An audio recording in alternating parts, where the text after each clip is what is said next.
in September of 2020. So sort of at the height of the pandemic, when we realized sort of that it wasn't going away and school wasn't going back and people weren't going back to work in person. So it came out of that period. Okay. So whenever I speak with authors on this show who write crime fiction, I think of like Todd Goldberg, like a gregarious, kind of goofy guy. And yet you read his books and you're like, holy shit, like, this is like twisted, you know? And I was reading this book and thinking like, wow, I've met Ivy. Like she's mild mannered, super smart, doesn't seem to have lived a life of crime in her youth, though maybe I'm wrong.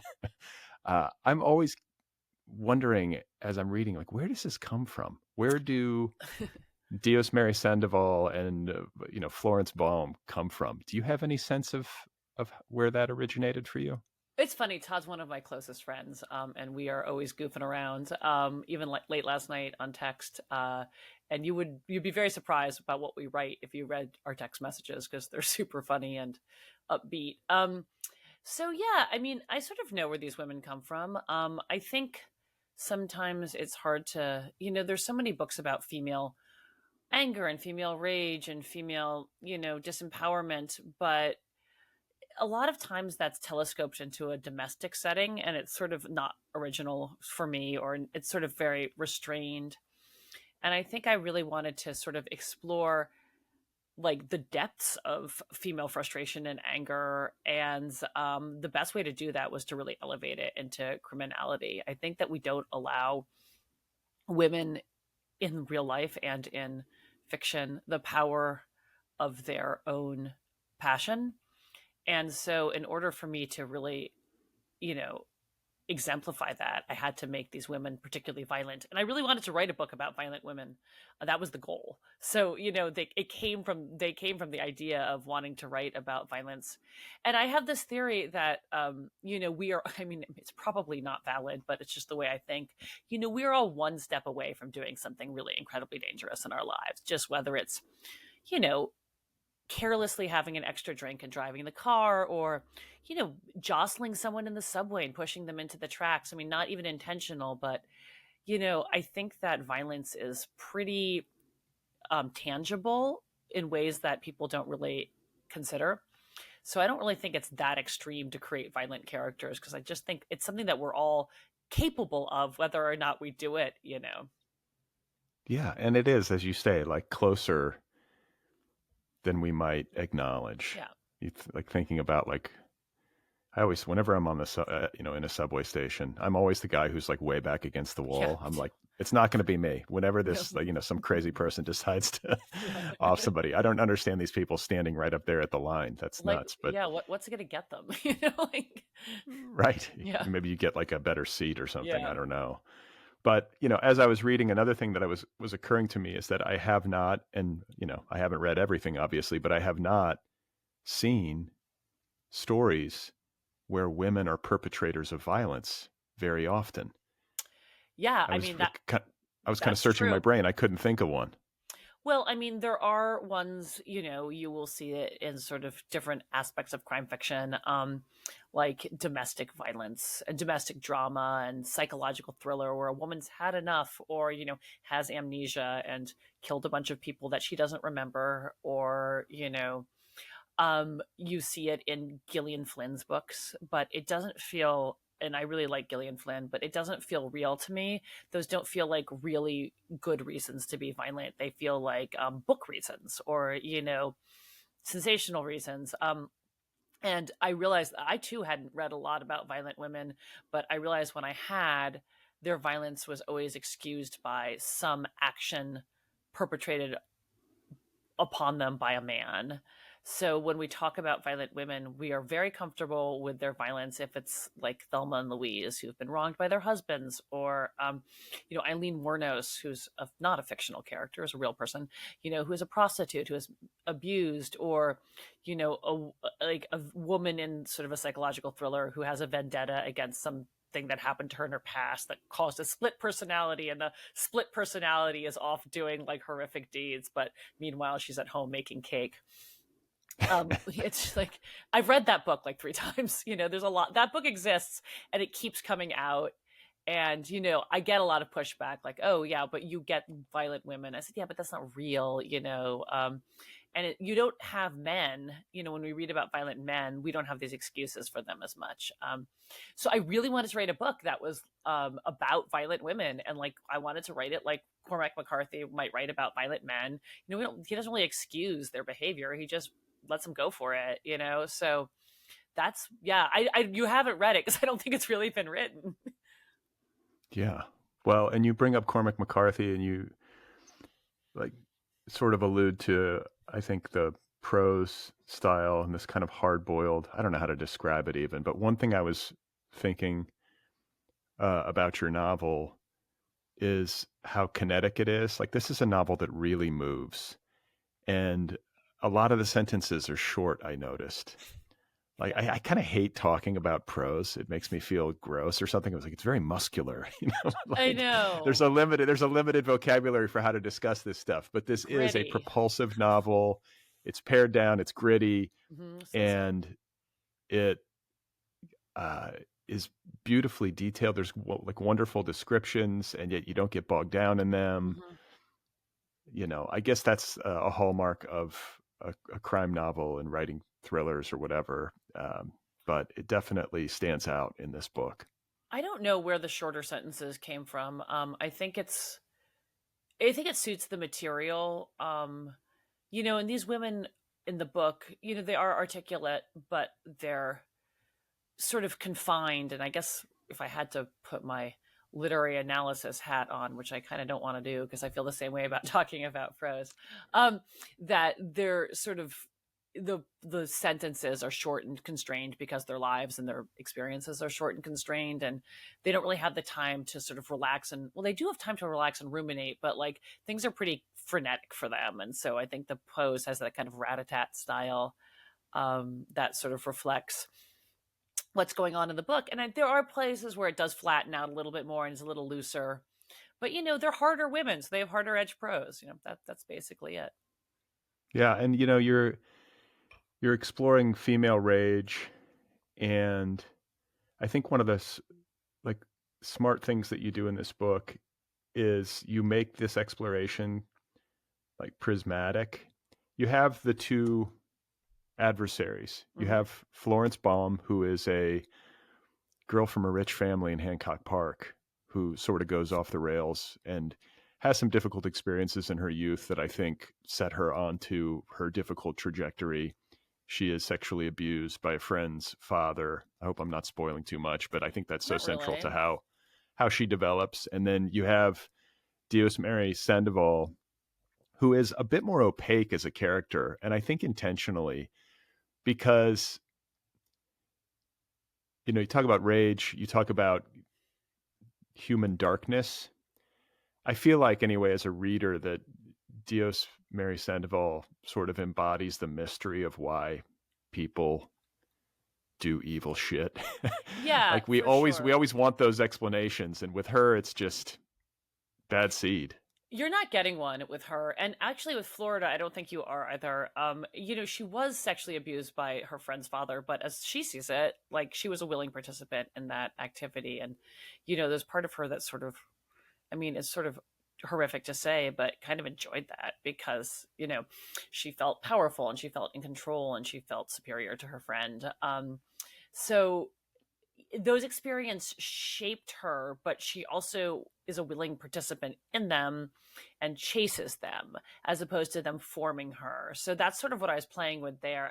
Her trajectory towards the things she did in her life is a little more traditional, like a snowball effect of like bad decisions. But like she made those bad decisions. She was not like a tumbleweed that got buffeted around. And she was a willing participant in a lot of her bad decisions and doesn't own them, but sort of chase them. But Dios is definitely, as you say, opaque. Like there's no explanation. And it was really hard to write because I kept wanting to give it an explanation. I was like, no, you can't do that. Like that's the whole point. You cannot justify why she is the way she is. She's a great villain. And she's like, she's got that relentlessness, kind of like a horror monster. She's coming, she's lurking in the shadows. Somehow she knows exactly where Florida is, and all the time all the time, and has that sort of like like street smarts and intelligence that you often see in skilled criminals. Yeah. And had the story been limited to this relationship, and even you could add Case, if I'm pronouncing that Yes. correctly, this other woman in prison with, Florida and Dios Mary, who is kind of commenting in certain chapters on what's happening in the narrative and what's happened between these two women. If it had been limited to just that group of incarcerated women or formerly incarcerated women, I think it would have been missing what you deliver with Detective Lobos, who is, the cop who's trying to find these women and trying to tease out what's actually happening. And very shrewdly, Detective Lobos is a victim of domestic violence who has like a kind of a confidence problem and is trying to work through the trauma of her ex-husband's abuse. Yeah, I mean, it's horrific for her, not the abuse so much as the fact that the abuse is definitely horrific, but like her confidence problem is that, she's a cop and it's hard to be a female cop and she's quite short. And so she's diminutive and that's a big strike against her. It's a reason for her to be teased in the force. And she's horrified by what her husband has done to her. He's not horrifyingly violent. He's aggressive and, he's not sexually, or he physically assaults her once, and it's not particularly dangerous, but it's completely demoralizing and destabilizing because she feels this is another way that if someone found out that she can't keep control in her own home, well, how are they going to let her be a cop on the street? And I really wanted to play with the idea that, the overflow of the personal into the professional. And, she's just mortified, and because she's a woman, and what I wanted to do with her character is create a sort of woman that, if you can't relate to Dios and Florida, which I think people should be able to in a certain respect, there must be a little bit of they have some more like conventional aspects to their character. If you can't relate to them, and that's okay, you can relate to Lobos. You can relate to the way she's being mistreated at work, or her perceived mistreatment at work, because she is very prickly about it, and she's not always entirely right about things that are being said to her, or the way her partner, who's a pretty even-keeled guy, is approaching the case. She has her hackles up, but she has her hackles up because she's a woman in a man's world, and she's a woman who's just been scolded and put down, and the victim of, like all women, I think, of just like merciless, relentless teasing that is supposed to be a joke, but it's really not. Like my whole life I've lived this way, if you're a woman and you like hit the curb while you're parking, people will like call you out for it. It's like everybody does that. I saw some meme on the internet on International Women's Day that was like the hubcap of a car that was scraped, and it was like, Happy International Women's Day.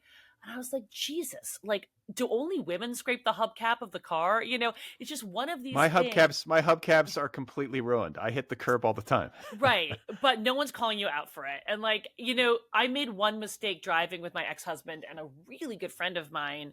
I didn't see a median and I drove over it. It was dark and we're the country road in San Diego County.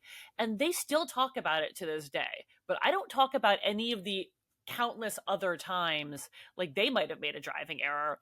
So there's just this, I feel, open season on women's mistakes and women's failures. And Lobos is emblematic of that. And, I don't care if you're a cop or a doctor or, a school teacher or whatever, like a woman will find something in that character to relate to. And the domestic abuse or domestic violence or an emotional abuse is just sort of a little bit of a goad. Like it's like it pushes that further. So like, everything's supposed to be great. Women are supposed to be able to manage their home lives and they're supposed to be able to manage their work lives. But like, she is not managing either one particularly well. And she is so angry about it, as she should be. It's just, we meet her at the furthest out point of this rage. Like, she's done the right thing. She's moved out, but she can't get away from him. It's still, she has not put this problem to rest, and it's really interfering with her life. Yeah, he's stalking her. He is stalking her. And that somehow is her fault in her mind because she can't deal with it. And like, I feel the same way. Like, I've had a lot of issues in my life, with men or whatever. And you're like, did I not like give him, why is it my job to give this dude the message that he shouldn't be harassing me, or that like, stop calling me and asking me out? Like, it's going to get uncomfortable, And why is it my job to do that? And I feel like that's a really dumb, light example of that. Like, the guy who calls too many times. But there is a certain level of stalking in that. And, I hope that anyone who reads it's like, oh yeah, like Lobos is having a much more exaggerated version of, I don't want to go out to coffee with you no matter what you say. No matter how many times you like slide into my DMs. Exactly. Another thing about this book is that, and as we talked about this at the beginning, is that it's set during the pandemic, right, which adds a dimension. It's great, these little flourishes of like prisoners coughing, the prisoners being nervous about the virus spreading within the prison walls, which I thought about that actually as the pandemic was unfolding. One of the worst places to be at the peak, like pre-vaccine, when people were dropping dead and nobody quite knew exactly what was going on. To be incarcerated would be a particularly tough environment for communicable disease. And then on top of that, this novel is set against the backdrop of the George Floyd murder and the George Floyd protests. Right. And what was crazy for me as a fellow Los Angelino was reading these descriptions of the militarized city and the security that appeared in Los Angeles kind of overnight. Tanks rolling down the street, National Guard soldiers posted on corners. I maybe had blocked this out. I had sort of like put that into the fog of my memory, and I was like, oh yeah, like that was fucking crazy. And it makes perfect sense to me that somebody with your particular imagination and tendency toward dark narratives would be like, that's going into my book. Well, yeah, I mean, so it's funny. I was pretty much locked up at home. My daughter is now 8, so she was 5 at this time when I was writing this. Can that be right? 6? And 5 and 6. And she was in school online, and I would get like an hour and a half free a day. And I'd walk roughly from where I used to live pretty much up to your neighborhood, because I kind of vaguely remember where you live. And I remember, my old neighborhood, I remember being in this kind of residential neighborhood with freestanding like clapboard houses, and just I was on the phone with my therapist, and she was over in West Hollywood where she lives, and neither of us could hear each other because of the helicopters. And I was like, this is so terrifying, because we're already in this lockdown. Like, we're all afraid of whatever, it was, whatever COVID manifestation was going on then, and whatever. And then suddenly there's this threat from above with the helicopters, and I just remember thinking, this is so, I mean, I have never been in a war zone.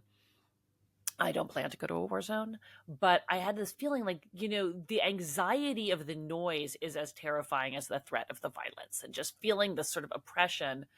And those days just felt almost surreal to me. And also there was this constant chatter in the background that the protests were going to just be a super spreader event, and like people, COVID was going to go crazy after the protest, which turned out not to be the case. And I always wonder why they didn't look at that as a like really good data point. But I just was completely taken aback by those days as some of the strangest thing I've ever lived through. And the other thing was like this sort of affluent TV writers and producers I knew, and I mean super affluent from my old life as a married person, they were leaving the city. And I was like, you have to be fucking kidding me. Like, like we're fleeing our homes in Beverly Hills. We're going to Ojai and to Malibu and to, Montecito. And I just thought, this is crazy. Like, this is not the world that we live in. What's going to happen to you? And it just felt like it was so completely surreal that time, on top of a pandemic. So yeah, I really wanted to write about it, and I didn't know that that's the time period that this book was set in until they got to LA, and I thought, okay, yeah, it has to be more intense. It presented itself. It is crazy how rich people were like, we're just going to try a year in Sun Valley. Yeah. And Or it's like, like, oh, must be nice to just be able to like be like, yeah, we're just going to go buy a house in Sun Valley or yeah. rent some house for like $25,000 a month and And just also get out of that, here. and this idea that even just during those protests, that like the protest was somehow not about George Floyd. It was about like raiding like the producer of a sitcom's house up in like, Brentwood. I don't really think that was the point of the protest, but people can really write themselves into any story that they feel like they want to be the center of. So like, you know, NBC producers are fleeing in droves because they think that, this is what the George Floyd protest was about. This is a complete sidebar. It is a one sentence in my book, this that this is addressed, that particular aspect, but it is something that makes me absolutely crazy. And I lost respect for a lot of people because like I feel like there's this like, okay, this is totally off topic. It's all right. It's all right. Yeah, This I is know. what this show That's is. why I love your podcast, because it's like, I feel like there's this huge issue with politics in America now where the minute, obviously Trump had his town hall recently, and then you hear that every single a certain type of person that I know says the minute Trump is elected, we're moving to Montreal, we're immigrating to Portugal. It's always a nice place. Like no one's moving to like, I don't know, somewhere else, like we're moving to like Montreal or Portugal or, the coast of the southern France. And I'm like, well, that's really great. I mean, what about the people who can't afford to do that? The people who are actually like worse affected by the policies that are you're just gonna leave and not help. It makes me bananas. Like, I mean, I understand people leaving because they feel their rights are gonna be oppressed. Like if you during a Muslim ban or something and your children are Muslim or you're a Muslim, that I understand. Like you're fearing for your safety. But if you don't like what's going on, but you're in the position to help and you leave, like please never talk to me again or talk about leaving. Like I don't want to be your friend. I'm very serious.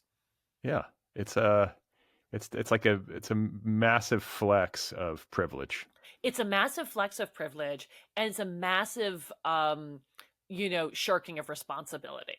We have the possibility to help in any way we can. And like the other thing is like the people who say these things are the people who are not really affected. They live in California or New York, I completely understand like if you have a trans kid or if you are in a minority group that feels oppressed or whatever, that's completely different. But like people saying I just can't take it. Okay, well, good for you. Maybe you should. Enjoy your time and enjoy your Enjoy- time in Portos or whatever. Yeah, totally. Yeah, perfect. So I'll tell you, this book of yours made me feel a sense of menace all around me, like here in Los Angeles, like the Los Angeles as you imagine it, and like the parts of Los Angeles that you are depicting, particularly downtown, Skid Row. I know you teach on Skid Row, like you spend time down there, so you're familiar with it in a personal way, and I could kind of feel that in the writing. But the police choppers, the protests, the tanks rolling down the street, the homeless on homeless crime, the possibility of somebody pulling a knife or a gun, like that's all over these pages. And obviously, in a crime novel, you want to kind of ratchet that stuff up, but it definitely made me kind of reconsider where I live. It's funny. I live in like the most bucolic part of Los Angeles now. I live in Village Green, which is a giant park in South LA. That's like, we don't even have cars, and kids can play out after dark until 8:00. But, and also I don't really feel unsafe in Skid Row. I know there are safety issues. I'm very comfortable down there. I imagine that I know how to handle myself. I imagine I know how to handle somebody who, after 14 years, is having a bad day. Though, of course, I don't.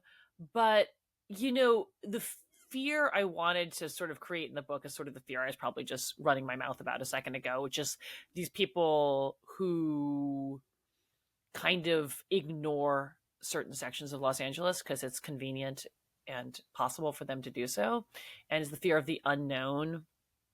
I lived in the arts district for years, and before it was crazy gentrified, it was like mildly gentrified.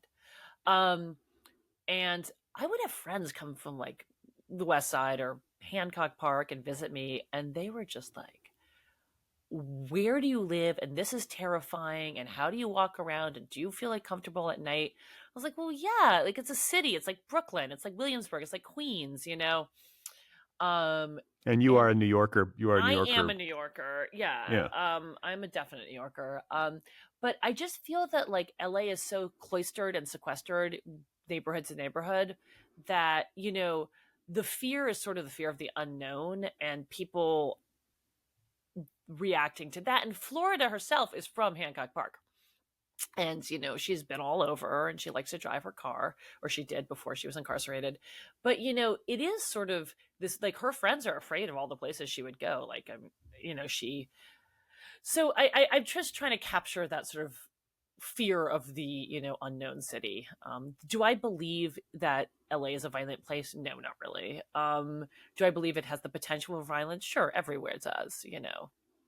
Well, but I think the feeling that it gave me, like not in a fictive sense, but in a more realistic sense, is that it made me realize, or kind of re-realize, how fragile like the human society is and the norms that sort of hold things together, especially a place Sure. this big with so many people and so many different competing interests and ethnicities and agendas. It's sort of Sure. amazing that any place like this functions at all, and Well, yet it yeah. does. But I feel like maybe the bonds that hold it together are not as strong as we might like to think. Oh, hell no, they're not. I mean, like, you know, just the phrase shelter at home or safer at home, whatever it was, both shelter in place, Shelter in shelter in place, yeah. place, yeah, safer at home. Like when you're unhoused or you live in a giant apartment complex, safer at home means something completely different than if you live like as I was at that point in like a 5-bedroom house in West Adams. In like, and they just, there was these blanket statements of how we were all going to handle the pandemic, but like LA has the largest unhoused community like in the world basically. And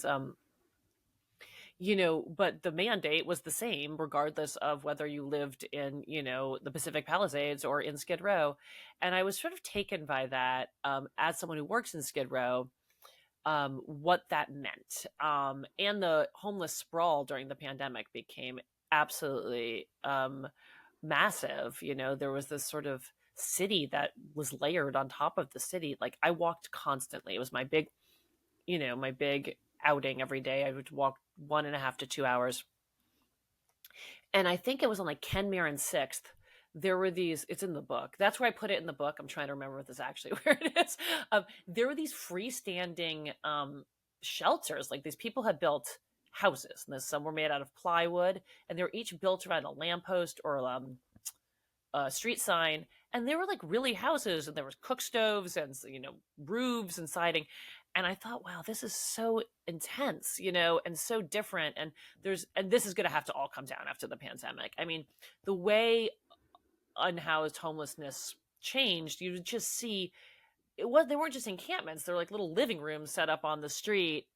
And I just was always sort of interested in whether how like safer at home was reflected in these creation of like these ad hoc homes, and whether that Yeah, was somehow coincidental. it is kind of, yeah, it's pretty crazy, Mm-hmm. the sheer numbers in Los Angeles of unhoused people and the scale of that problem and trying to wrap Mm-hmm. your head around it. I think everybody in Los Angeles who looks at it and wants to see it change sits around at some point and tries to kind of like puzzle over what the answer is. Right. I I feel like that's just a feature of life here, and I don't know what the answer is. I mean, it just seems so multifaceted. It's not just like, oh, there's a housing issue. It's like, Yeah, well, there's exactly. also mental health. There's Mm-hmm. also, I mean, it's endless. So It's endless. I don't envy the people who are tasked with trying to No. solve it. No, not at all. And then, like, it's not enough to build supportive housing. This it's not enough to build housing. The housing has to be supportive housing, because put someone who's never really been able to function living in an apartment before in an apartment without the way to access the services they need to maintain that apartment, like their SSI, and like how you apply for things, and like, but in order to do that, you have to know how to use a computer. And it's like, I mean, I just remember this lovely guy who I just saw the other day, who was in one of my first Skid Row workshops. Um, uh, he he had to prove this in order to get this discounted or free bus pass to ride public transportation. He had to prove two things: one, that he was disabled enough that he required the bus pass, but two, that he wasn't too disabled that he was going to cause a disturbance on the bus. And he doesn't have a physical disability; he has an emotional disability. He grew up in like downtown LA. He's fantastic, a great writer too. And the test he had to do was so incredibly bizarre and difficult. First, you have to register, and then you have to go to this place, and you get all this paperwork, and then they like have this like they create a bus, and you have to like show that you're capable of like swiping your card and sitting on the bus. But just to get to that point was like a mountain of paperwork. And I just think it's so unfair. It's so unfair, all the hoops. Like, being homeless is a mound of paperwork. Like, and it's like, and who is probably less equipped financially, physically, or just like with the tools to do a bunch of paperwork as someone who's wound up without a house. So anyway, that's another story. No, I get it. I mean, on a related note, I guess, but like, I have a disabled child, and like, just to apply for accessible parking placards, you would not believe the hoops that you have to jump through, and the paperwork and the doctors and all this stuff. And it's like, things should be easier for families who are grappling with this. And it's actually harder. Yes, I know. Yeah. So I want to talk to you about Olympic and Western. Okay. This is another like Los Angeles question for people who are not from Los Angeles or don't have context. Can you just describe the intersection of Olympic and Western, because it figures prominently into your novel? Sure. And it's a major intersection here in town, but I want to know why it captured your imagination. Well, I, again, lived not too far. I used to live not too far away from Olympic and Western. I lived basically at Western and 15th, which is about 8 blocks south of Olympic. But Olympic is sort of the first major, what is Olympic, a boulevard? I don't know. It just says Olympic on it, right? Avenue? I have no idea. Olympic Boulevard, I think it is. Yeah, Western's an avenue, that I know. Yeah. So it's an odd visual location for me, because it's uphill. So if you're walking from the south, Western rises as it goes to Olympic, and it's sort of, or as you're coming, at least I was coming home from the north down Western, you get there, and then it sort of descends into the lower recesses of Los Angeles, like towards the 10, which is sort of a discounted and discarded area for a lot of people. Like, when I moved to that area, like, you couldn't get food delivered on the wrong side of the 10. It was, and that wasn't that long ago. The Olympic and Western is a intersection in Koreatown that has a couple of anchor businesses on it that interest me. There's the Koreatown Galleria, which is a giant Korean-based shopping plaza that has a supermarket in the basement and a food court at top, and a lot of weird stores in the middle. And I did a lot of shopping there. On one side, there's a gas station that has rotating murals behind it. There's a Bank of America and a piano store. And then on the other corner is sort of, there's nothing there. There's a bus stop, and the businesses face the wrong way. They face on Western, not on Olympic. But it's really wide. And it's sort of one of the first places as you go from South LA towards in the city where there's a ton of space. It's just a giant intersection. And it sort of seems to me where it's like thank you for asking this question, because I'm now thinking about it clearer.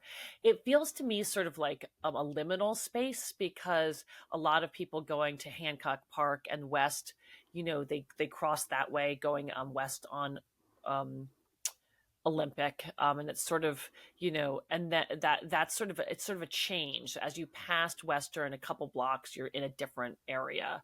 And then also going north, Western's like this, I find this incredibly fascinating street that sort of cuts through major areas of LA, but it's sort of, it goes to Griffith Park, through Koreatown and just off of Western are the nicer places. But it's very commercial. It's very busy.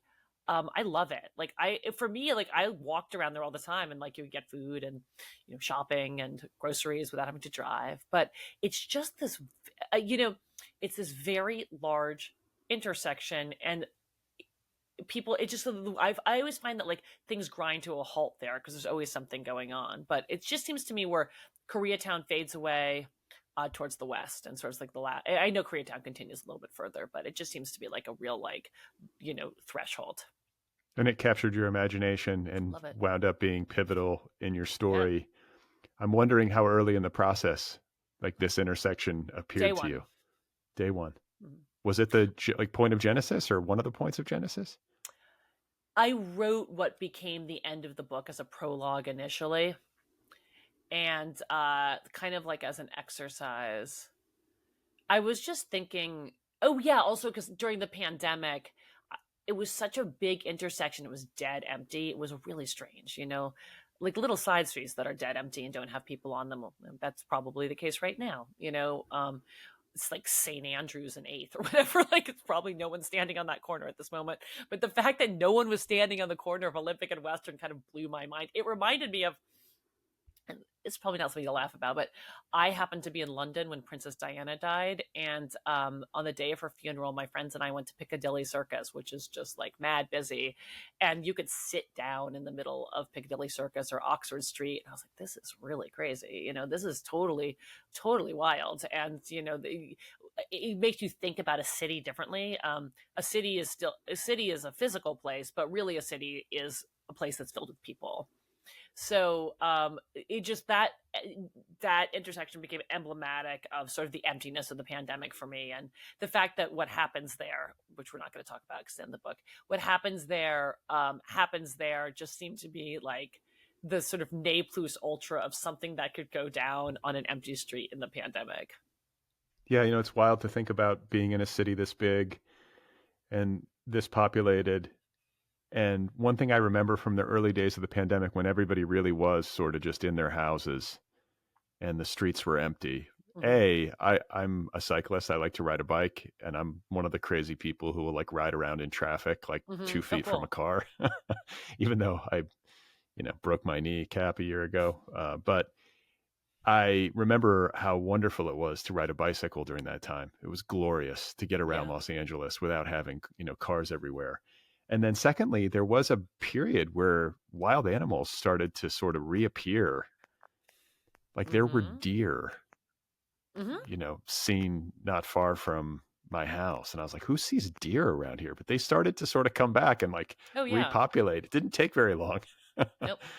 Well, I mean, that's the thing that I'm fascinated by Los Angeles, is that no one should really live here. Like it feels like from all sides of this city, like nature is trying to take it back. Like the ocean is encroaching and the desert's like getting hotter, and like we're talking about these bobcats or whatever, what are they called, mountain lions that get stuck on the wrong side of the freeway. It just seems that like we shouldn't live here, and nature is going to come back. It's going to burn us, flood us, whatever it is going to happen. It feels like a real vanity project to live here. Like we are just like sitting waiting for the apocalypse. Well, great talking with you. I gotta go. Well, I have this like fantasy. I hope that like in the afterlife, I somehow could see the Los Angeles basin before it was developed, back when indigenous peoples lived here and it was wild, because it is a magnificent tract of land. And if you read about like the history of Southern California, like Orange County was one of the most like biodiverse and resource rich and like flooded with animals, like flooded with wildlife, like grasslands, like I forget what you call it. It's like maritime grassland environment or whatever, but just gorgeous. And Well, it's very sad to me to think of how like all that's gone. Like you now I have can't. to go take an antidepressant. Thanks. But it's just like, It's wow, this was true. such a beautiful spot, and it's just paved every inch of it. And like, it would maybe soften the blow a little bit if the people who had developed this city had developed it for human beings rather than real estate developers. And this is Right. like, my wife would be laughing at me right now because this is my like number one rant. I'm always like, the real estate developers ruined this city. They didn't build it for people. There are no bike lanes. There are no, like, Yeah. there's not enough parks or public spaces. There's no place to sit. You know, Well, it's it's just not built like, like a city either. There's no, you know what I don't understand about that. That's a good point. And this is something that really bugs me too. Like until the pandemic, and we're gonna have to say that this changed. Why didn't people eat outdoors in LA? I mean, it's like the weather's great. Like, what is yes, this? Like, I grew up in New yes. York City. People are eating outside in 50-degree weather. You know, like, oh, let's sit in the cafe and have a coffee. And then, like, in LA, like, well, there's no outdoor restaurants. And my parents would call from New York, or my dad lives in New Hampshire. He's like, oh, but you guys are totally set because there's outdoor dining. I'm like, no, literally, restaurants don't have patios here. Like, what are you talking about? It's like, people don't eat outside in LA. Yeah. It It's should be changed the a little sidewalk. bit. It has. Yes. And further, that's one of the nicer things that happened as a result of the pandemic. But I have said this has been part of my argument. It should be the sidewalk cafe capital of the United States. We don't have Why would it sidewalks not because no be? one walks, but yeah, but yeah, Ugh. and also like this is great. I'm going out to dinner in the pandemic and eating in a parking lot. Like this is fantastic. Like I spent like $70. This car's like parking on me, like blowing exhaust. Like this is disgusting. Yeah. But yeah, like yeah. It's really odd, and I feel like the use of outdoor space in LA is very strange and very limited and unimaginative. Aside from, they're like, it's a park. And, well, that's great, you know. Like the parks are beautiful. I live by Kenneth Hahn. I live by Park to Playa. I love it, but you know, there should be a lot more outdoor space and a lot more civic outdoor space. And for I guess there's the Grand Park project downtown is sort of one of the things they tried to do in my tenure here. But yeah, it's weird. It's a weird like city where everyone comes for the weather, but like no one's outside. Yeah. Well, I'm outside and you're Yeah. outside. You're walking Yes, I'm around always 2 hours a day. totally. So let me ask you a little bit more about your pandemic experience because Hmm. it's a conversation I've had more than once with writers who sort of sheepishly admit that it was a fertile time for them creatively. I sort of had this experience where I think the elimination of options might have helped me focus or something. Like I got Hmm. to, there weren't as many things pulling on me as how it felt. It was like, okay, we're just going to be home and the kids are going to be in school. And obviously there's stuff to do there, but like otherwise we're not going out, like was it, I mean, you said you had like an hour or an hour and a half a day, so you didn't have a ton of time to work, but you did get a book done. Yeah, no, it wasn't my favorite. I did not have a great creative pandemic.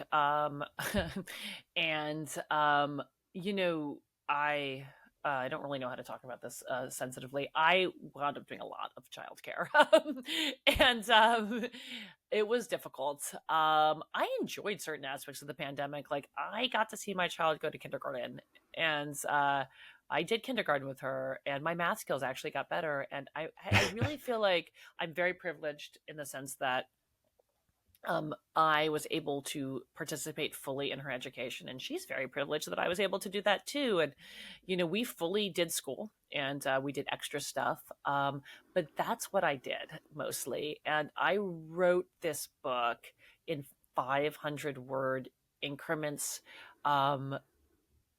later on in the pandemic. I guess I didn't get to exercise then. Oh yeah, I would ride yeah, at that point I stopped walking for a bit and was exercising at home, which is so depressing. The idea of exercising in my house, like I can't. I gave away my spin bike. I couldn't. Like I wonder how many Pelotons are like in the sort of Peloton graveyard. Landfill. Yeah, Yeah, right. like so it was interesting. I think it's changed me as a writer permanently for the better, which is I'm much less precious about my time, and I think I'm much more what's it called, when you're efficient. Because I'm like, I don't beat myself up. If I have to write 500 words a day and that's it, the book is going to get done. And I would prefer to write 1,000 words a day. But sometimes I don't have the bandwidth, or sometimes I don't have the time. But something just being like, I'm going to write 500, and that is such a low amount of words. It's nothing.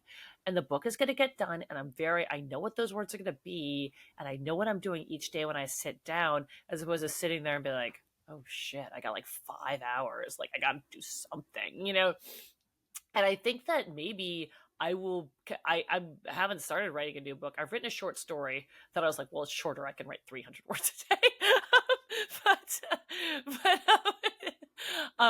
I think that, maybe that's how I'm going to write going forward. I don't have to like apply to McDowell and have like 2 months or a month to sit there and write. I can do it more efficiently and more thoughtfully and more like and more sort of not respectfully, what's it called, appreciatively. Like, I really appreciate having the time to work.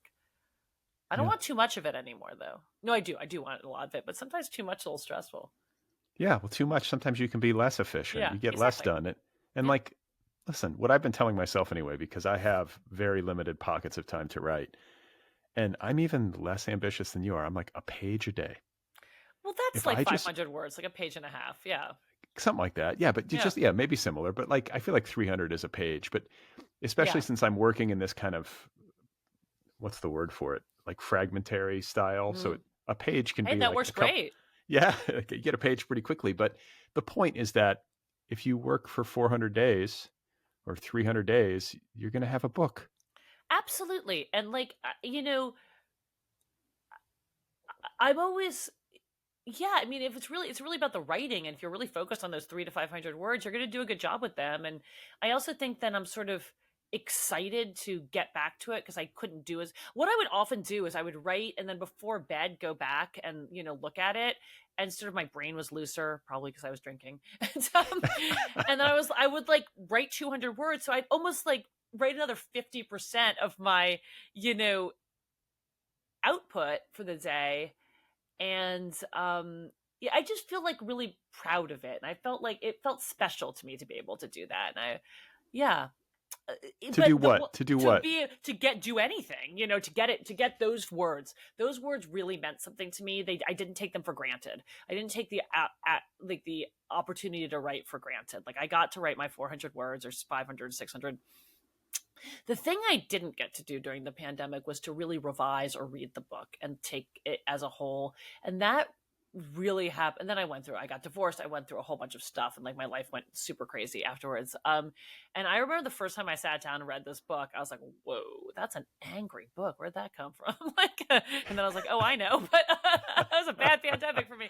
I mean, in certain aspects, but that's the one thing that had to go by the wayside. I had to work, like I had to go forward. I couldn't like go back and check it all out. Okay. Cause I'm always curious how writers work. There's like this old, I forget, it was like an essay or a speech Kurt Vonnegut used to give, where he sort of bifurcated writers into two categories, and I'm forgetting what he called them, but it was like something goofy, like bangers and mashers. And like, oh wow, one kind of writer like writes the sloppy first draft and like gets it out and then revises their way to the finished product. Right. And then there's another kind of writer, and this is the camp I'm in, that works really slowly, but gets, like, when they're done with a draft, it's pretty much, the book is pretty much done. I'm pretty much that way, at least in the actual prose writing part. I mean, there might be like plot issues or whatever, but like the writing's good. Like, I mean, that's my thing. I write slowly and I write cleanly. And I do go back as I'm writing. I don't read it through, but I'll go back to the couple days before and I work on that. So I'm combing it through as I'm going. But yeah, I will need to fix plot or plot. But the writing is fine. It's not about the writing. That the revision is not about the writing for me. Well, this is a wonderfully plotted book. I'm glad you mentioned that, because I really, like, as I was reading, and this is I think the case with every book that is well plotted, like my admiration for it kind of escalated as I went, because I was like, oh, like, how's she going to land this plane? And like, wow, oh, this is coming together with this, and you can start to see, but I'm still not sure. And then the ending is satisfying, and like, very well done. Thank you. And yet I remember earlier in the conversation, you said that the end of the book began as a prologue that you had written.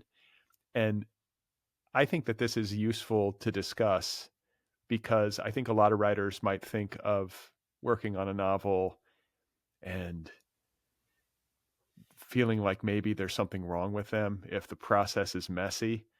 But like, hell, you had it so backwards, you thought the end was the beginning, and eventually got to the point where you realized that the beginning was the end.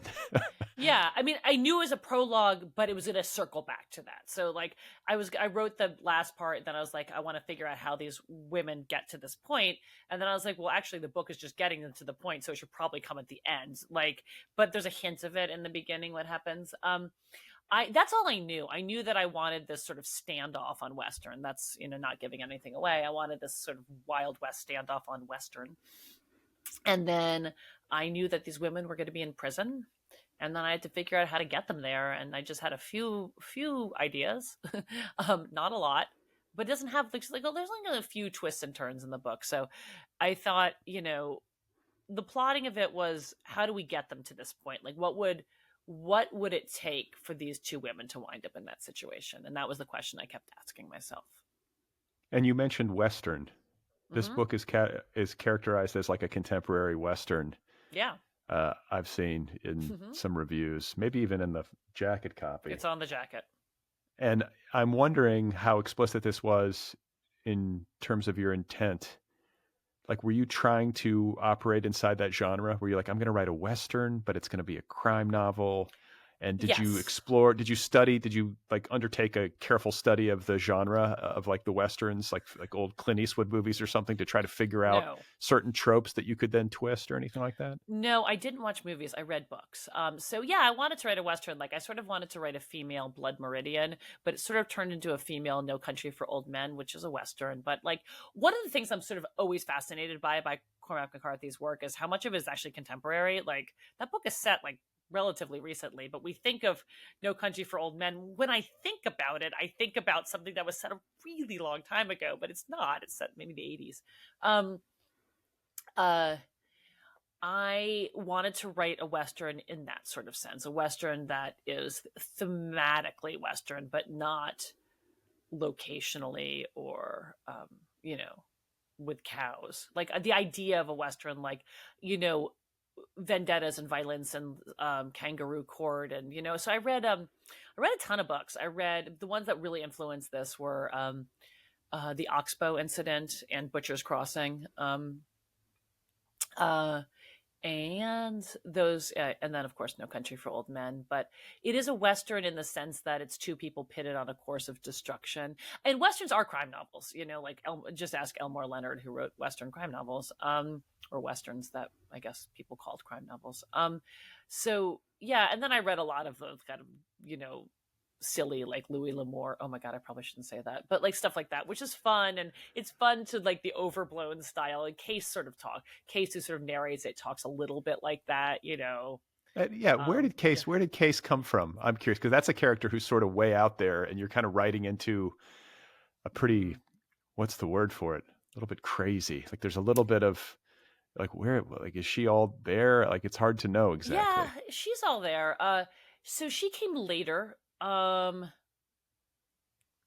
She came later when I decided I put the prologue at the end. We all worked towards, so it works towards that moment. But I realized I wanted to see part of the prologue at the beginning, and it meant I had to have another character telling the story a little bit. And then my editor, Daphne Durham, and she was like, it would be kind of cool if you had like a real Western gather around the campfire narration. And so I had been listening to this podcast, which I cannot remember the name of, to save my life, and I really need to go look it up because I keep talking about it. It's a BBC Canada, or whatever the public radio station in Canada is, podcast about incarcerated women. And is that where I got it from? Or maybe it was from a book. I think it was there. I read a lot of books about incarcerated women too, and I just remember there was a woman who had beaten somebody up in a blind fury and didn't remember it, and I was like, well, what does that mean for her guilt and her, redemption, or her feelings of getting, making it up? Because she just remembered doing it, and like, So that's where Case came from, listening and reading a little bit more about women in prison, and then I needed someone to tell the story, and I needed to ground it because like Dios and Florida are really not grounded characters, so I just needed someone from the outside who could like shine a light and sort of put it all in perspective. Yeah, it's like utilitarian almost. It's Yeah. interesting how these creative decisions originate, and a character is like wildly inventive. Like, what's the word? Like, Case to me just seems like, wow, like you can't know a Case in your life. I would be surprised if you did. Maybe you do, but like I just feel like, wow, she really built this character from the ground up. I And don't think I the know reason Case. for it, yeah, I don't think I know one either. But I feel like it's interesting how it can be done Mm-hmm. primarily just out of story need, and suddenly Right. this character emerges, you know? Mm-hmm. Absolutely. So did, like, in terms of process, like process questions from book to book, everyone is like a special snowflake, right? Each book Mm-hmm. is different, but there must be some common threads. I guess the pandemic sort of disabused you of this notion that you need to have like an 8-hour day to work, or you need to get Thank 1,000 God. words a day. Yeah. Yeah. But is there, like, you seem like you're a word count person. Do you work most days? Do you have a schedule? Are you just getting it in I pockets of don't time when you know. can? I mean, they're so different, these books. Like you know, I don't really remember writing these women. I can't remember why I don't remember it, but I don't remember ever writing that book. And I kind of sometimes block it out. I think they're all different, and I think this is going to be a really new experience for me. The book that I plan, like when I write a new book, because I now have half custody of my kids, so ostensibly I have 3 days, and there's no one in my house, and I should be incredibly productive. But I'm always like, maybe I'll sleep. Like, you know, she's not here. I'm like, ooh. Maybe I'll have people over and hang out, and like they can smoke cigarettes in my house and I can watch jealously. No, I'm kidding. I like all the things you should not be doing. Um, Right. yeah. But that actually doesn't happen. But yet maybe it does. I don't know. Um, There's still time. there's still time. There's tomorrow. No, just kidding. I don't know. I think it's different. I think that, you know, my process is more like I think of a book as in blocks and pieces. So like I have the first, like I have a somewhat of an idea for this new book, and I have the first blocks of it. I will say, okay, I need 3 months to write those blocks, and then we're going to see what's going on. But I think most of my books are structured that way. Like I knew the story of this book until they get released from prison. That's all I knew. I was like, that's where we're going to go, and that's the block, and then I have to figure out the next block. But I sort of knew the ending. With these women, I knew that I wanted to write in the 5 characters, and I knew they were going to like stack up. But I think it's just different and where you are in your life, because I now have a totally different life. My kid is growing up. She is 8 years old. She will be 9 by the time I'm writing. She's at school. She's at after school activities, at sports. So I do have a longer period to write. Um, and my life has changed dramatically. Like, you know, I live alone. My concerns are slightly different. So who knows? I don't know. Get back to me next year. Okay. And the mention earlier of No Country, Mm-hmm. that's a very cinematic novel. It was obviously made into a great movie, the one Best Picture. Yeah. And when I read that novel, what occurs to me is how one for one, in such a strange way. I mean, it's almost uncanny how much of the movie is right there on the page. Like, it's so vividly. Because he wrote it as a screenplay first and then turned it into a novel. Did he really? Yes.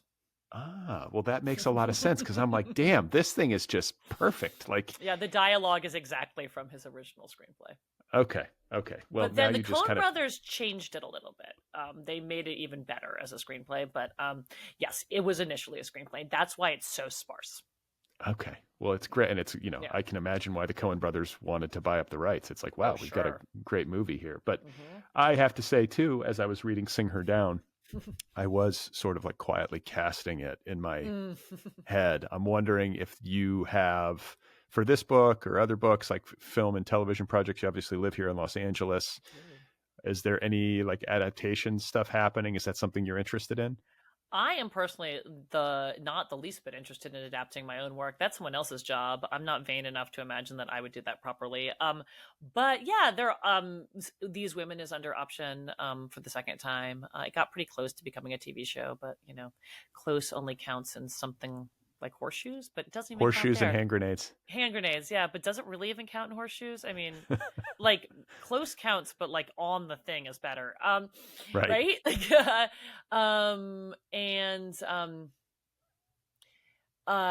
But now it's back under option, and Sing Her Down just got sent out last week. There's the writer's strike, and so there's all this like back and forth, like it's a great time to sell, it's a terrible time, so we're gonna see. I think it'd make a great movie. I mean, it is written to reflect No Country for Old Men. It is very much inspired by that. Not like I read that and recopied it, but as I was writing it, I was like, oh, this is really similar. Just structurally, with the interstitial cases sort of talking like the deputy in No Country. Anyway, so whose wife's name is Loretta, which is my daughter's name, which is kind of cool. But so, yeah, I think it would make a great movie. But then again, I am a writer and I'm not a TV or studio or film exec. So, yeah. Okay. And then one other question about craft. You just mentioned these blocks, like how you imagine your novels. And do you always do that? Do you always think like there's a block? Like how many, is there a defined number of blocks per novel, or is it? No. No, it comes from I went to a low residency MFA program, and we had to like write every month, like 30 to 40, like 20 to 30 pages. And so it felt, and I was writing a novel, and I felt like you couldn't just like at the end of 30 pages, if the chapter wasn't done, send it to them. I felt like I had to be a full little section. So I think I still create these little sections in my head of when things are done. And it's funny, when I sold my novel Visitation Street, my editor at the time asked me why every chapter was exactly the same length. I'm like, well, because I wrote it for grad school, and like they were all the same length because it was a homework assignment. Right. Yeah. Oh, that makes sense. And I can see how like that could be like a repeating pattern or something you sort of carry forward. It's not the worst way in the world to work. Getting my work done. No, it's the way I think of getting my work done. So yeah, it works. Blocks. Okay. So, and any hints on what's next? Do you have another book? Doesn't sound like you're working on one. It just changed. I was going to write a novella, but that turned out not to work out for reasons that are fine. I think I might write one more Los Angeles novel, and this one is not going to be personally dark, but I think it might be apocalyptically dark. We're going to try dark in landscape, not dark in humanity. Well, okay. I know. Well, I'll have to read that. I'll have to read that one and be totally freaked out all over again about where I live. Exactly. That will be the point.